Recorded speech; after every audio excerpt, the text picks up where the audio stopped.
Ayos, natapos din ano. Sige, umpisa natin. Tinover ako ngayon ng project ko. Ah, ito kasi unit na to, additional unit lang ito, studio type. 40 square meter lang. So, magsimula tayo dito sa main door. Yung main door niya, ang finish niyan, ano lang, naka-sealer lang siya, no? Naka-wood steel. Kasi yun ang gusto ng may-ari. Then, meron siyang screen door. Ito kasi yung pinaka-main door niya. So, pagpasok mo dito, mabubungaran mo yung kwarto. Ito yung kwarto. Ganun din yung pinto ng kwarto, naka-plaster siya. Di naka-lever type ng lock. Sitya na kayo guys, madilim. Ngayon, pagdating dito, maliit lang naman talaga yung kwarto niya. So, good for to dalawang tao. Ganun lang. So, bagay ito sa bagong mag-asawa. Kasi, maliit lang ang kama na pwedeng magkasya dito. Then, meron naman siyang abang doon sa aircon.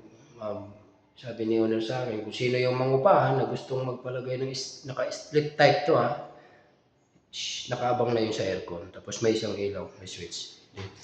Sinsya na kayo, wala pa yung outlet niyan kasi si owner ang mag-provide yung mga kulay. Lumabas ka dito, yan. Yung wall natin, naka-off-white yan siya. No? Yan o, naka-off-white. Then yung ceiling, naka-flat ceiling lang din. Flat latex. Yung tiles naman natin ay naka-off-white na 60 by 60. Tapos ito yung lababo niya, pinaka-lababo niya, maliit lang. So, kasya dito yung to burner, then may lababo siya dito, may sink siya dito na kasya lang yung saktuhan lang. Then may cabinet siya na dalawang pinto. Yan, ganun lang din yung finish na naka-wood steel lang kasi yun lang naman ang request din ni owner. Then meron siyang pinaka-dining dito. So pag gumanito ka, nakatalikod ka dito sa lababo, so maharap ka sa pintuan ng main door. Then ito na yung pinakasala nila. Okay, then labas tayo dito. Ito yung pinaka-service area nila. Okay. Naka-flush door din, mayroon silang gripo. May patungan sila ng washing dyan. Tapos may ilaw naman dito, ikakabit pa lang. Yan yung pinaka-fire ladder nila. Pag sakaling emergency, meron silang madara na makyat ng ganun. Pero safe naman yan kasi naka-grills yan. Then may balak pa yung kami na tatakpan namin yan ng transparent na yero. Kulay white. So, dito maglalaba.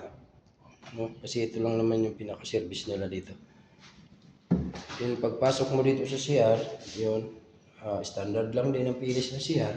Yung tiles niya, naka 30 by 30 na parang mayroon siyang parang may aspi siya, no?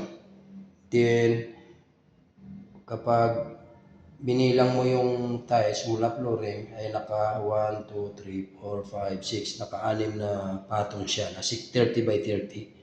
So, yun lang naman yung standard finish lang kasi Then, yun lang naman yung request din ni owner. Pagpasok mo dito, mabubungaran mo itong laboratory niya. Then, ito yung pinaka-shower niya. Shower area. Then, nandyan yung shampoo niche. So, may bintana naman siya na maliit. Din ilaw. Then, may nakaabang na doon na para sa shower. Outlet din, meron silang telephone shower. Ito naman yung pinaka water closet niya, no? Ito. So, pag sinarado mo naman nga ito, okay lang naman. Sakto lang talaga sa bagong mag-asawa ito. Actually, ulitin ko, 40 square meter lang naman ito. Then, kapag lumabas ka dito sa main door, ang makikita mo, itong pinaka-balcony nila. Ayan o, ito yung pinaka-balcony. Naka-grill siya. Ayan. Tapos hallway yan. Kasi yan, mga paupahan pa kasi yan dyan. Paupahan yan. May mga, iisa lang naman ang may-ari nito. Pero yan ang dati. Extension kasi yung ginawa natin. Bumaba ka, ito yung hagdanan papuntang ground floor. Ground floor. Balik tayo sa loob. Yan yung bintana. Ito yung pinaka-hallway. Balcony. Ganyan. Kapag galing ka dito, mabubungaran mo agad yung lababo. Yan. So, ito yung project natin na standard finish guys. Ano? So, medyo kahit standard finish siya, medyo mabigat din sa unang-una sa may-ari, mabigat talaga ang budget din. Kaysa materials kasi ngayon medyo mahal. Pero sa pag natapos naman ng isang project, talagang sulit din. Nakikita naman yung kung paano, kung saan napunta yung pera nila. Okay guys, thank you. Yan lang. Maraming salamat.